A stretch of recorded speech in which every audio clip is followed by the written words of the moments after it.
Applying to college can feel overwhelming, so I know you have questions. Trust me, we've seen all of the questions you've been asking on our Instagram, our TikTok, and our YouTube. From writing an essay to how to pay for college, we want to be able to answer your most pressing questions.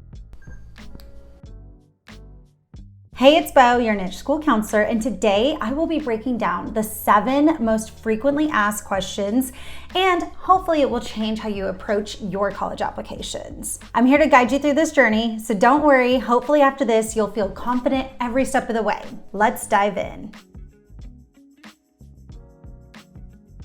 Everyone might have a different opinion on this one. I can assure you, over my many years of helping students get into college, I've seen what's truly important. There are 3 main things that colleges are going to look at closely. The first one, it's your academics. Admissions officers, they'll probably look at your GPA and your transcript before they look at anything else on your college application. First, they're going to look at the classes that you've been taking, how well you handled the challenging ones, and also if you even took challenging classes at all. Those are your classes like your pre-AP or your AP classes. It's okay if you haven't been perfect all of high school. Nobody is perfect. As long as you have shown improvement and dedication towards taking some challenging classes, your academics will really show the admissions officers what you might be capable of when you get to their college.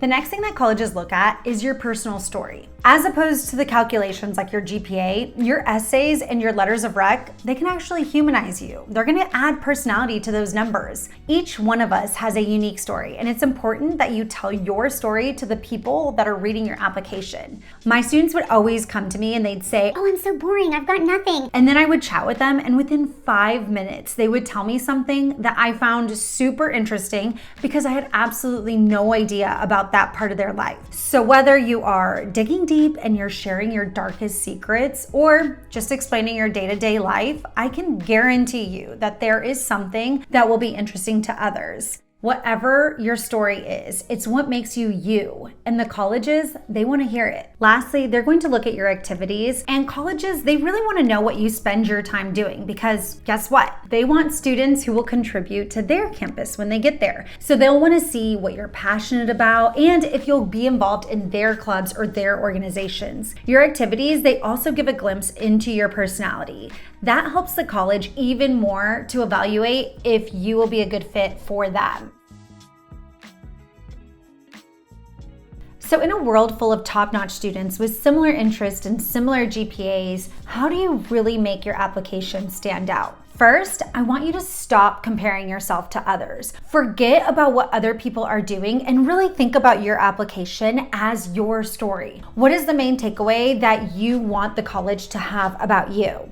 For example, let's say you're super passionate about healthcare. Your application could include things like 1, maybe an essay about how you volunteered at a local hospital and what it meant to you. 2nd, a recommendation letter from your biology teacher. And lastly, it could also showcase a leadership role that you had in your pre-med club. All of these pieces can work together to really create a cohesive narrative about who you are and what you care about.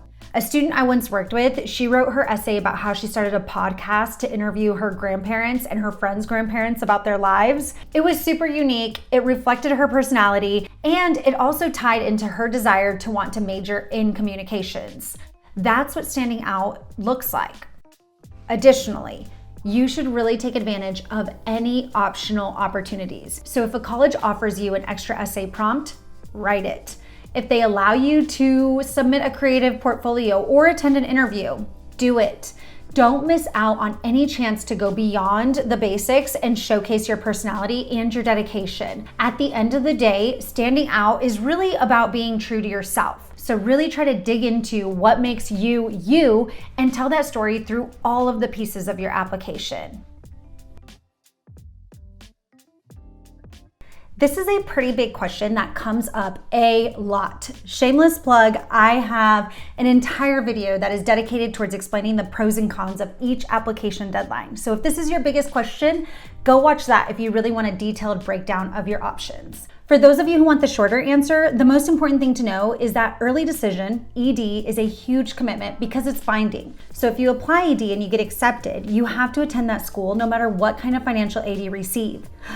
Yikes, that's really committing blindly. But the good thing about applying ED is that it can really give you a better chance of admission, especially at those really competitive schools, because it shows that you're super serious about attending. Just think carefully about where you apply ED because it's not something that you can take back. On the other hand, regular decision, RD, won't give you that admissions leg up, but it does allow you more time to explore your options and really improve your application. So if you're still narrowing down your list or you're unsure about your finances, regular decision is probably the safer option. There are other options that are non-binding like early action or priority, so do your research here and really choose what works best for your specific situation.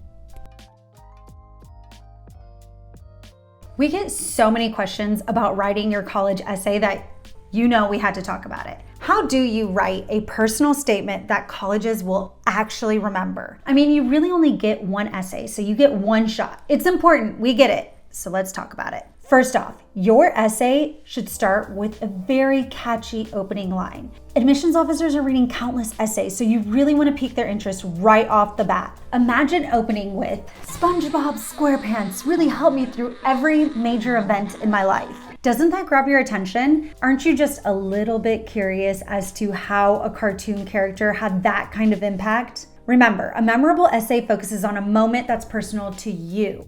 So don't try to impress the admissions officers with these big words or dramatic events. Instead, share something that's really authentic. One of my students once wrote about their experience growing vegetables with their grandparents and how it taught them resilience. It wasn't flashy, but it was heartfelt and it was genuine. So you'll also really want to follow the advice that I'm sure your English teacher gave you at some point of your life, which is show, but don't tell. Instead of saying, "I'm a hard worker," describe a time where you spent hours perfecting a project or learning a new skill. The details are going to go so much farther in painting the picture than your direct statement. And lastly, don't rush the writing process. Most great essays are going to go through multiple drafts. Have someone that you trust read it, give you feedback, but make sure it still sounds like you when it comes time to submit. If nailing your essay is super important to you, I got you covered. Check out my video where I cover the entire essay process from brainstorming and outlining to writing your first draft. Paying for college can feel overwhelming, but it's more possible than you think. Let's break it down since so many of you are asking how you're supposed to pay for college or if you can even afford it. You'll want to start with the FAFSA, which is the key to unlocking federal grants, loans, and work-study opportunities. For example, there's Pell Grants, and these are need-based grants, and they don't have to be repaid. So these can significantly reduce your cost. And the only way that you can get a Pell Grant is through completing a FAFSA. So even if you think that you won't qualify for any financial aid, go ahead and fill out that form. You might be surprised by what you're eligible for. Next, look for scholarships. There are scholarships for almost anything.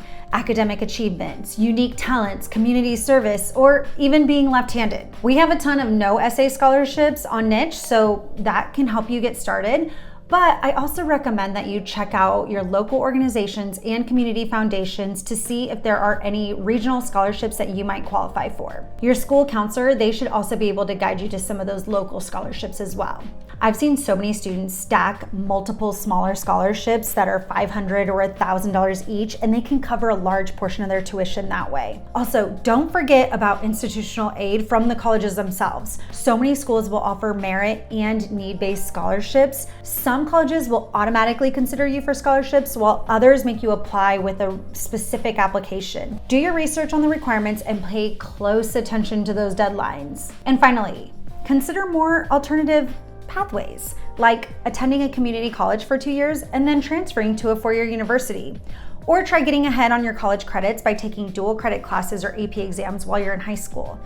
This approach can really save you tens of thousands of dollars while you're still earning your degree. Remember, there are plenty of resources and strategies to help make college more affordable. You just have to know where to look, and you need to take action early. I have a video breaking down each of these strategies to pay for college if you want that more detailed breakdown of information. Okay, first off, not knowing what you want to do for the rest of your life is completely normal. So if you haven't chosen a major yet, you're not alone. In fact, so many students enter college undecided, and that's okay. Colleges actually expect this. That's why they have so many exploratory or undeclared programs designed to help you figure it out. When you apply, some colleges will even let you check a box that says undecided or undeclared, and it doesn't hurt your chances of getting in.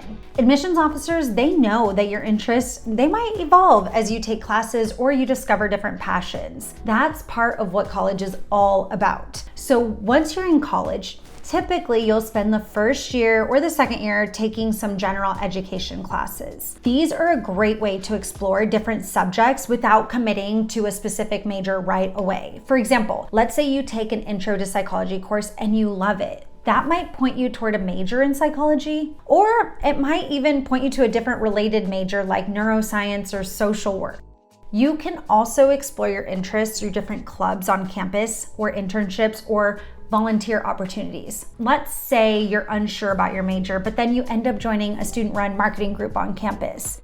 That might help you just discover a new passion for either business or something within the creative industries. If you're worried about falling behind, remember this: most colleges encourage you to explore, and they don't require you to declare a major until the end of your sophomore year. That gives you plenty of time to experiment and really make an informed decision. The key here is stay curious, ask lots of questions, and take advantage of all the resources that you have available to you. Things like your career center, your academic advisor, or even your professor. All of that is there to help you figure out your path. And college really is about learning who you are, and your major, that's just one part of the journey. I go into so much more detail about choosing a major in a separate video, so if this is something that you're worried about, check out that other video to hopefully help you ease some of that stress. This is a question that almost every student asks, and everyone's situation is a little bit different, so there's really no right answer to give you, but the good news is that you can figure it out just by following a few simple rules. Deciding how many colleges to apply to, it's going to depend on a few things: your goals, your finances, and how much time you have to work on your applications. A good rule of thumb here is to apply from anywhere from 6 to 10 schools, and here's how you can break it down. Let's start with safety schools. You'll want about 2 to 3 of these. These are going to be the colleges where your academic profile, like your GPA and your test scores, is above average compared to the admitted student. In other words, you're pretty confident that you're going to get in here.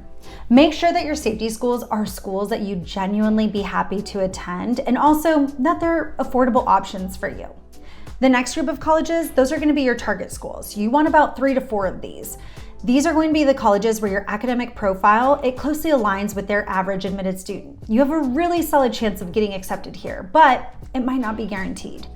Target schools, they should excite you, but they should also meet your academic, your social, and your financial needs. Then there's the reach schools. You should look at about 1 to 2 here. These are going to be the colleges where your academic profile, it might fall below the average admitted student, or maybe their acceptance rates are just really low. These are going to be schools like your Ivy League schools, they're your dream schools, and it's okay to aim high. Just keep in mind that they are called reach schools for a reason. They are so much more competitive. I would say applying 6 to 10 schools, that will keep your process pretty manageable. If you apply to too many, you might find it hard to write strong, tailored applications, especially for those schools that require essays and supplemental materials. But on the flip side, if you apply to too few, you risk not having enough options to really choose from when the decisions come out. Here's an example. I had a student who applied to 8 schools. They had a mix of 2 safety schools, 4 target schools, and 2 reach schools. When acceptance letters arrived, they had multiple options to choose from, including both of their top choice target schools and even one of their reach schools.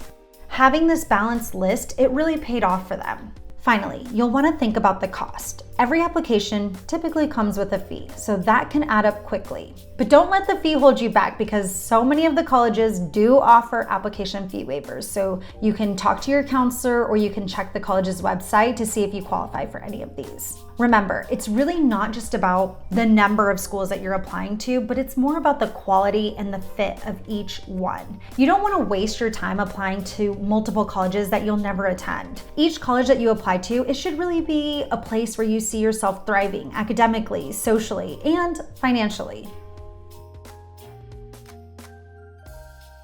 So those were the 7 most frequently asked questions about college applications. They're questions I hear all the time as a school counselor. I hope my answers gave you some clarity and confidence as you navigate this process. Remember, applying to college is a journey, and it's okay to feel a little overwhelmed. Just take it one step at a time, ask for help when you need it, and don't be afraid to dream big. Whether you're still figuring out what you want your major to be or you're worried about paying for college, just know that there are resources, strategies, and people ready to support you every step of the way.